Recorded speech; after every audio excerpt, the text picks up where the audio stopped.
पुढील 10 मिनिटे जर हा माहितीपट आपण लक्षपूर्वक पाहिला, ऐकला आणि समजून घेतला तर जळगाव लोकसभा क्षेत्रासाठी आपण कुणाला निवडून द्यायचं हा निर्णय घेणं आपल्याला अतिशय सोपं होईल.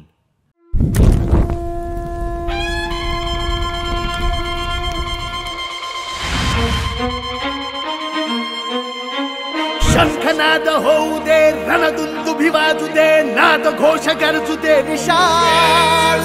दुष्ट शक्ती जाळण्या, मार्ग स्पष्ट दावण्या, पेटू दे शिवसेनेची मशाल. शिवसेनेची मशाल. लोकसभा निवडणूक 2024ची जशी घोषणा झाली तशी साऱ्या देशात निवडणुकीची धामधूम आणि चर्चांना सुरुवात झाली. परंतु जळगाव लोकसभा क्षेत्रातील मतदार मात्र या बाबतीत निश्चिंत होते. का?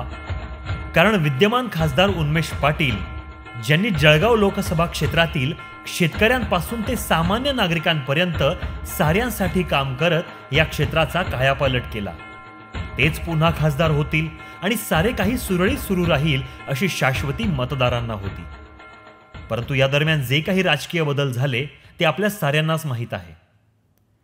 मतदार नाराज होते, कारण त्यांना कोणा लाटेच्या भरवशावर निवडून आलेला वा थोपवलेला खासदार नाही, तर जनसामान्यांचे प्रश्न बेदरकारपणे मांडणारा त्यांच्या मनातील खासदार निवडून द्यायचा होता. आणि काही काळातच हा प्रश्न देखील मार्गी लागला. जळगाव लोकसभा क्षेत्रातील एक सक्षम, कणखर आणि दूरदृष्टी असणारा तरुण तडफदार पर्याय मिळाला, तो म्हणजे करण बाळासाहेब पाटील पवार.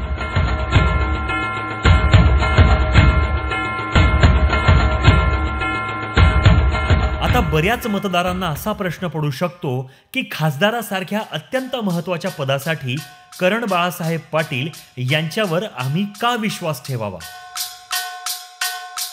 तर त्यांचीच पार्श्वभूमी, सद्यस्थिती आणि त्यांचे भविष्यातील आराखडे आता जाणून घेऊया.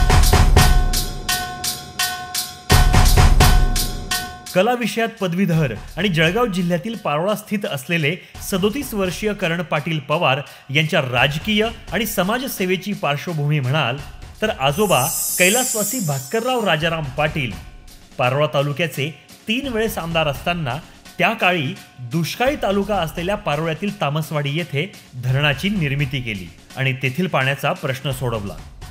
वडील श्री बाळासाहेब भास्करराव पाटील माजी जिल्हा परिषद सदस्य, जिल्ह्याच्या नियोजन मंडळाचे माजी सदस्य आणि पारोळ्याच्या कृषी उत्पन्न बाजार समितीचे देखील माजी सभापती.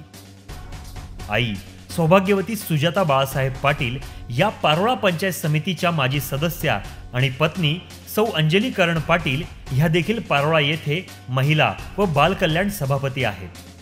आपल्या जिल्ह्याचे माजी पालकमंत्री डॉक्टर सतीश अण्णा पाटील हे करण पाटील पवार यांचे काकाश्री.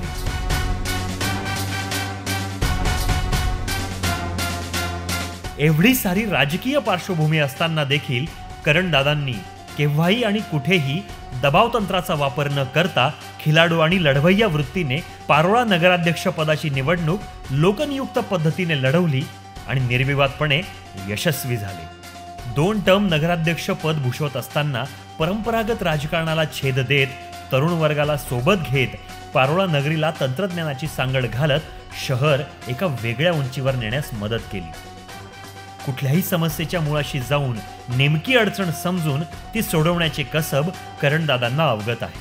अगदी महाविद्यालयीन जीवनापासून संघटनात्मक कार्य करत ते नगराध्यक्ष असताना नागरिकांच्या मूलभूत सोयी सुविधा पुरवण्यापर्यंतचा लोकाभिमुख अनुभव करणदादांच्या गाठीशी आहे. त्यामुळे अल्पावधीतच करण पाटील पवार हे नाव फक्त पारोळा तालुक्यातच नाही तर संपूर्ण जळगाव जिल्ह्यात नावारूपाला आलं आहे.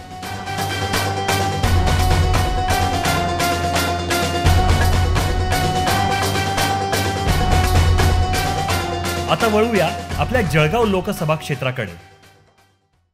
शेती हा इथल्या व्यवस्थेचा मूळ आधारस्तंभ. निसर्गाच्या देणगीने भरभरून दिलेले हे क्षेत्र मात्र आज निव्वळ राजकीय उदासीनतेमुळे मागे पडत चाललंय. केळी आणि कापूस हे या मातीतील मुख्य पीक. कापसाचे विक्रमी उत्पादन घेणारा इथला शेतकरी मात्र भाव नसल्यामुळे त्याचा कापूस माल अजूनही त्याच्या घरात पडून आहे. महाराष्ट्राला एक टेक्स्टाईल पार्क मंजूर झाले. योगायोगाने ते जळगावच्याच वाट्याला येणार होते, पण खानदेशातील राज्यकर्त्यांच्या उदासीनतेमुळे शेवटी ते विदर्भात गेले. केळीला मनरेगा लागू होणार होते, पण अंमलबजावणीत अडचणी आल्या. केळी महामंडळाची घोषणा केंद्राच्या माध्यमातून झाली, पण हा प्रकल्प देखील राजकीय उदासीनतेमुळे अस्तित्वातच आला नाही. केंद्र सरकारतर्फे एरंडोल, भडगाव, चाळीसगाव या भागात लिंबू वर्ग फळांचे संशोधन केंद्र मंजूर झाले, पण राज्य सरकारने अंमलबजावणीसाठी कोणताही निर्णय घेतला नाही. मागील वर्ष हे जागतिक तृणधान्य वर्ष असताना येथील भरड धान्य उत्पादक शेतकऱ्यांचे मात्र अतोनात हाल झाले. त्यामुळे मर्यादित उत्पादन घेण्यास शेतकरी बांधील झाला. सोबतीला जोडधंदा म्हणून दूध व्यवसाय करणाऱ्या शेतकऱ्यांना इथे दुधाला भाव तर नाहीच, उलट दूध संघाच्या माध्यमातून जी लुटमार चालू आहे ती मात्र वेगळीच. पीक विम्याच्या न झालेल्या पूर्तता, महागाई, वेळेवर वीज पुरवठा न होणे ह्या सारख्या अनंत अडचणींमुळे इथला स्थानिक शेतकरी आज संकटात सापडला आहे.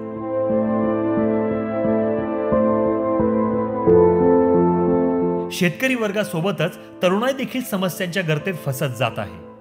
आज शिक्षण घेतलेले तरुण शेतीला दाम नाही, हाताला काम नाही म्हणून आपले घरदार, आई वडील, सारं कुटुंब सोडून नाईलाजाने मोठ्या शहरात कामासाठी वणवण फिरत आहेत.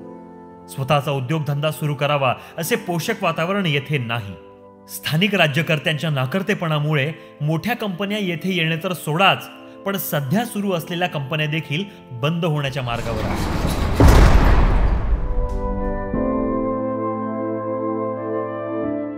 एकंदरीतच काय, औद्योगिक क्षेत्रातील मंदावलेली वाटचाल तरुणाईला बेरोजगार करत आहे. जळगाव लोकसभा क्षेत्र अधोगतीस जाण्यासाठी एक मुख्य कारण म्हणजे इथले रस्ते. एक तर रस्ते इथले दर्जाहीन आणि जी कामे चालू आहेत त्यात कमालीचा मंदावलेला वेग. जर दळणवळण सोयीचे नसले तर प्रगतीचे स्वप्न हे स्वप्नच राहून जाते. सिंचनाच्या बाबतीत म्हणाल तर चाळीसगाव, पाचोरा, पारोळा, अमळनेर येथे तितूर, डोंगरी, अग्नावती, बोरी या नदी खोऱ्यांना समृद्ध करणे अतिशय गरजेचे आहे. गिरणेवरील 7 बंधारे, तापी खोऱ्यातील प्रकल्प अजूनही रखडलेलेच आहेत. हे प्रकल्प माजी खासदार उन्मेशदादा पाटील यांनी केंद्राकडून मंजूर करून आणून राज्याच्या कॅबिनेटला मंजुरीच्या अंतिम टप्प्यात आणून ठेवलेले आहे. पण खानदेशातील नेत्यांच्या उदासीनतेमुळे या सिंचन क्रांतीपासून खानदेश अजूनही वंचित आहे. एकंदरीतच रस्ते, पाणी, वीज, आरोग्य, रोजगार, शेती या साऱ्याच विषयांच्या समस्यांकडे जळगाव जिल्ह्यातील जनता आता प्रश्नार्थक नजरेने पाहत आहे. आणि हे सारे प्रश्न सोडवण्याची संधी भारतासारख्या लोकशाही प्रधान देशात 5 वर्षातून एकदाच येत असते. त्यावेळी घेतलेला योग्य निर्णय आपल्याला सुखाचे दिवस नक्की आणू शकतो. आता हीच संधी प्रत्येकाकडे चालून आलेली आहे.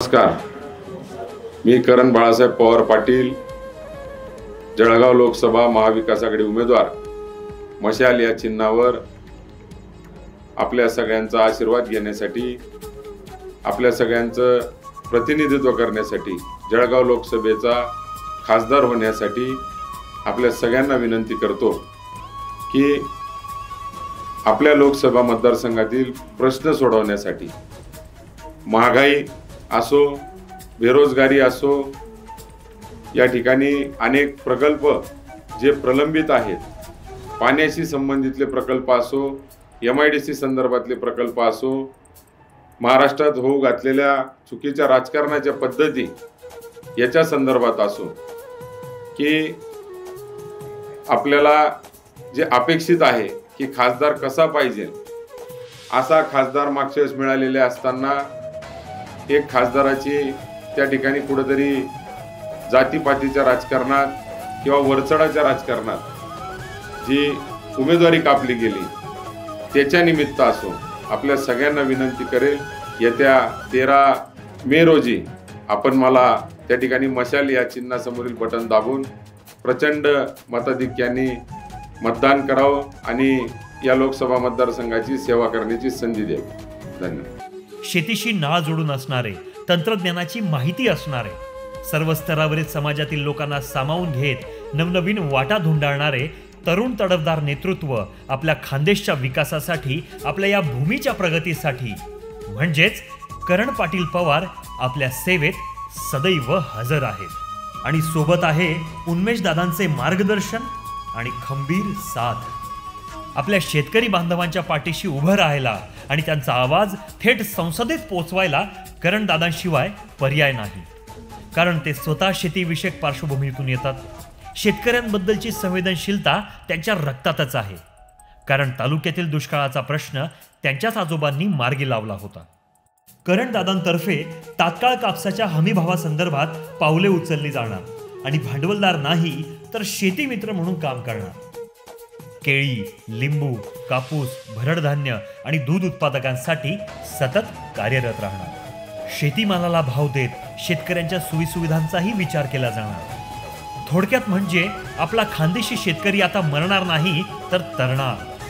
युवकांच्या शिक्षण आणि रोजगारासारख्या समस्या सोडवण्यासाठी करणदादांशिवाय सक्षम पर्याय नाही. कारण ते स्वतः उच्च शिक्षित तरुण असल्यामुळे बेरोजगारीची आणि नाईलाजाने घरदार सोडून जाणाऱ्या तरुणांची व्यथा तेच समजू शकतात. चालू झालेल्या विमानतळाचे विस्तारीकरण करत त्या माध्यमातून दळणवळण वेगाने होत मोठ्या उद्योगधंद्यांना या समृद्ध भूमीत आमंत्रण देऊन तरुणांसाठी रोजगार निर्मिती करणे हे करणदादांचे मुख्य उद्दिष्ट. आपल्या भागात असलेली निर्यातक्षम केळी, सुवर्णनगरी तसेच प्लास्टिकचे आगार म्हणून असलेली जळगाव जिल्ह्याची ओळख कायम टिकवून ठेवण्यासाठी दळणवळणाची सारी माध्यमे जशी रेल्वे, रस्ते हे सुकर करून समृद्धता आणण्याचा संकल्प करणदादांनी मनाशी बाळगला आहे. आणि ह्या पायाभूत सुविधा सक्षम झाल्यास पर्यटनास वाव मिळून रोजगाराचे आणि अर्थकारणाचे नवीन पर्याय देखील निश्चितच समोर येतील. दुर्लक्षित असलेल्या महिला वर्गांसाठी करण पाटील हे सर्वोत्तम पर्याय आहे. कारण त्यांच्या साथीला त्यांच्या आई आणि पत्नी यांनी महिला वर्गासाठी केलेल्या भक्कम कामाच्या अनुभवाची जोड आहे. स्थानिक पातळीवर काम करताना महिलांच्या अडचणी कशा सोडवायच्या याचा अनुभव नगराध्यक्षपदी असताना करणदादांना पदोपदी आलेला आहे. करण पाटील पवार हे जितके संयमी, मनमिळाऊ आणि संवेदनशील आहेत तितकेच ते कणखर, तत्वनिष्ठ आणि भ्रष्टाचाराला कडाडून विरोध करणारे आहेत. आणि याची प्रचिती संपूर्ण महाराष्ट्राला देखील आलेली आहे. करण पाटील पवार यांनी निडरपणे उद्धव बाळासाहेब ठाकरे यांच्या शिवसेनेत प्रवेश घेतला. गलिच्छ राजकारणाला शरण न जाता राजकारणाचा वापर हा जनसेवेसाठीच व्हावा असा करण यांचा आग्रह त्यांच्यातील मुत्सद्देगिरीची ओळख करून देतो. आणि म्हणूनच अशा संतुलित नेतृत्वाला आपण संधी नाही तर जबाबदारी द्यायला हवी. शेतकऱ्यांसाठीचा आणि युवकांसाठीचा करणदादा पाटील यांच्यासारखा बुलंद आवाज संसदेत जायला हवा. जे स्वतः अभ्यासपूर्ण पद्धतीने प्रश्न मांडून सरकारकडून शेतकऱ्यांसाठी, युवकांसाठी, महिलांसाठी आणि विद्यार्थ्यांसाठी हवं ते आपल्या मतदारसंघाच्या पदरात पाडून घेऊ शकतात. तर मतदार बंधू भगिनींनो, शिवसेनेचे पक्षप्रमुख उद्धव साहेब ठाकरे यांची मुख्यमंत्रीपदाची कारकीर्द आपण साऱ्यांनी अनुभवली आहे. कोरोनाच्या काळात त्यांनी केलेल्या कामाची प्रशंसा जगभर झाली. त्यांचे बिनीचे शिलेदार म्हणून करणदादा पुढे काम करतील. स्वतंत्र भारताच्या इतिहासात शेतकऱ्यांना एकमेव कर्जमाफी देणारे आणि महाराष्ट्राच्या जडणघडणीत मोलाचे योगदान देणारे आदरणीय शरदचंद्रजी पवार साहेबांचा आशीर्वाद करणदादांना लाभला आहे. भारतीय स्वातंत्र्यात व स्वातंत्र्योत्तर काळात राष्ट्राची बांधणी करणाऱ्या काँग्रेस पक्षाचा आणि भारत जोडो यात्रेचे जनक राहुलजी गांधी यांचा करणदादा यांना सक्रिय पाठिंबा आहे. या सर्वांच्या पाठबळाला हवेत आपल्यासारख्या मतदारांचे आशीर्वाद. मग बघा, आपली साहित्य, संस्कृती आणि शेतीने समृद्ध असलेली खानदेश भूमी सुजलाम सुफलाम झाल्याशिवाय राहणार नाही. म्हणूनच येत्या 13 मे 2024 रोजी पार पडणाऱ्या लोकसभा निवडणुकीत आपण महाविकास आघाडीचे अधिकृत उमेदवार अनुक्रमांक 1 असलेले करण बाळासाहेब पाटील पवार यांच्या मशाल चिन्हा शेजारील बटन दाबून करणदादांना प्रचंड बहुमतांनी विजयी करा. लक्षात असू द्या, अनुक्रमांक 1 करण बाळासाहेब पाटील पवार, निशाणी आहे मशाल मशाल मशाल.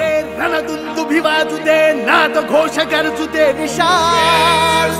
दुष्ट शक्ती जाळण्या, मार्ग स्पष्ट दावण्या, पेटू दे शिवसेनेची मशाल.